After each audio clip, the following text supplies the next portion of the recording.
Le temps de la femme n'est pas le temps de l'homme.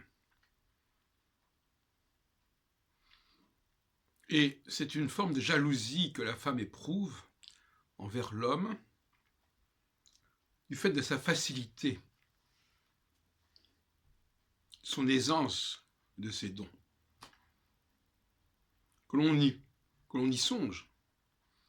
Pour la procréation, par exemple, il suffit à un homme de quelques secondes pour qu'il enclenche un processus qui aboutit à la naissance. Et la femme, elle doit se payer 9 mois de grossesse. Est-ce que ça n'est pas injuste? Est-ce que ce n'est pas une forme d'inégalité, pour employer l'expression à la mode? Alors, elles n'en sont pas encore à remettre en question cette inégalité. Encore que, d'une certaine manière, peut-être que la machine pourra un jour pallier cette inégalité. Elle le peut probablement déjà plus ou moins, à une petite échelle.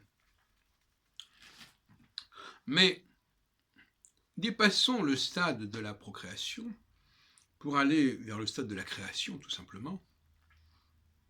Il y a chez la femme quelque chose de laborieux. Un exemple frappant, c'est la facilité avec laquelle quelqu'un peut improviser une musique, un air. Moi, c'est ce que je fais, évidemment. Et après, le temps qu'il faudra pour d'autres à reprendre cette musique, à la retenir, à l'apprendre, à la jouer. C'est le fleuve qui est jaloux de la source.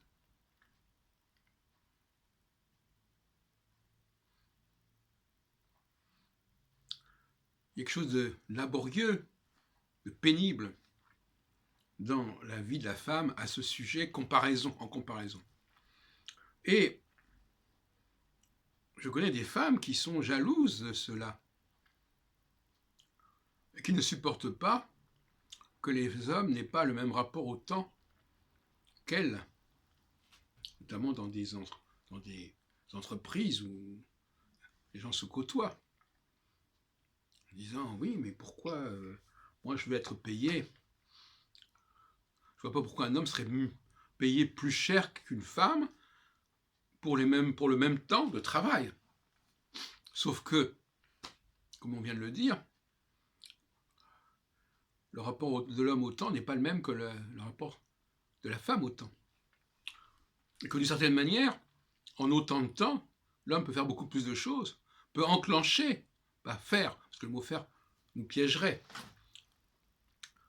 le même que le mot réaliser, mais il peut enclencher, il peut déclencher quelque chose, il peut déclencher beaucoup plus de choses que la femme. Et il faut comprendre d'ailleurs pourquoi les femmes n'aiment pas qu'on les interrompe quand elles parlent, parce que ça leur aura coûté de préparer le texte, de concevoir le texte, de produire le texte. Alors que l'homme, lui, il est prodigue au fond de ses efforts. Bon, ça lui aura coûté beaucoup moins cher. Et donc par conséquent, c'est un grand seigneur. Il peut très bien s'arrêter au bout d'une minute en disant bah, écoutez, maintenant allez-y, on vous écoute. Je continuerai plus tard. Je ne vais pas m'accrocher à mon texte infiniment. Et je vois souvent des discussions comme ça entre hommes et femmes qui se terminent de cette façon assez pénible, où l'homme a eu le tort de vouloir interrompre une femme, de vouloir placer quelque chose. Il dit, non, non, laissez-moi terminer, laissez-moi terminer. C'est comme ça que l'autre jour, Chemin Trigano s'est fait remettre à sa place, soi-disant, par quelques femmes qui voulaient qu'on la laisse terminer ce qu'elle avait préparé. C'est assez symptomatique. Et en pratique, qu'est-ce que ça signifie? En pratique, ça signifie que sur une période de 10 ans, par exemple, l'homme aura enclenché, aura provoqué beaucoup plus de choses qu'une femme. Et par conséquent, il sera beaucoup plus disposé à changer, à transformer, à modifier sa pensée que la femme. Parce que pour elle, c'est quelque chose de beaucoup plus lourd, de beaucoup plus pesant. Et par conséquent, qui lui aura coûté. Donc le rapport n'est pas du tout le même. Et il faudrait quand même que nos sociétés prennent conscience de cette différence. Je m'explique. Celui qui a une facilité de pensée, d'écriture, d'expression, il peut passer d'une chose à l'autre. Il peut relancer, il peut recommencer. Comme on dit, il peut repenser à nouveau frais. Ça fait penser à Rossini qui, quand il était installé dans son lit et qu'il laissait tomber une page d'une partition, il écrivait, au lieu de prendre la peine de se lever pour ramasser la page, préférait la réécrire. C'est une facilité. Voilà, quelqu'un qui sait que bon, voilà, pourquoi pas après tout. Hein. Bon, j'ai écrit ça, bon, c'est tombé, je vais le réécrire, et puis peut-être qu'en le réécrivant, je vais trouver autre chose. La mémoire n'est pas une bonne conseillère. Quelqu'un qui se souvient trop bien de ce qu'il pense, eh bien, il n'a pas d'occasion de repenser les choses à nouveau frais. Et c'est très dommageable. Ce qui fait que le temps de la femme est beaucoup plus court que celui de l'homme, en fin de compte. Parce que, autrement dit, un homme aura acquis beaucoup plus d'expérience que la femme dans le même temps. Parce qu'il aura renouvelé les expériences, les tentatives, beaucoup plus souvent que la femme. De la même façon, d'ailleurs, que, bon, toute proportion gardée, bien entendu, un homme peut faire 10 fois plus d'enfants qu'une femme en quelques jours, en quelques années. En principe.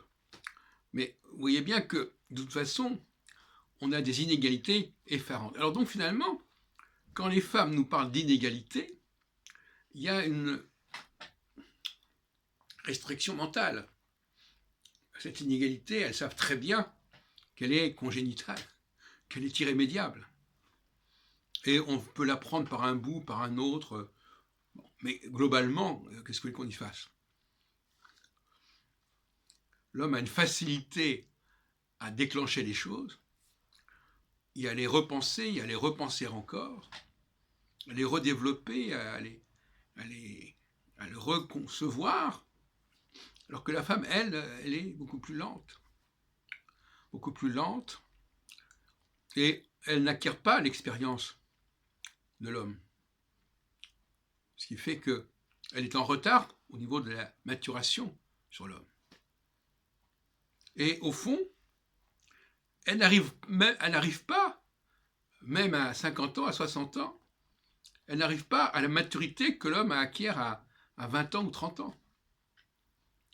Parce que le nombre de choses qu'elle aura enclenchées, qu'elle aura produites, qu'elle aura essayées, est beaucoup plus faible, sera beaucoup plus faible. Voilà le message que je voulais vous destiner, aux hommes comme aux femmes. Et j'espère que on va quand même commencer à comprendre qu'il y a des choses qui sont comme elles sont.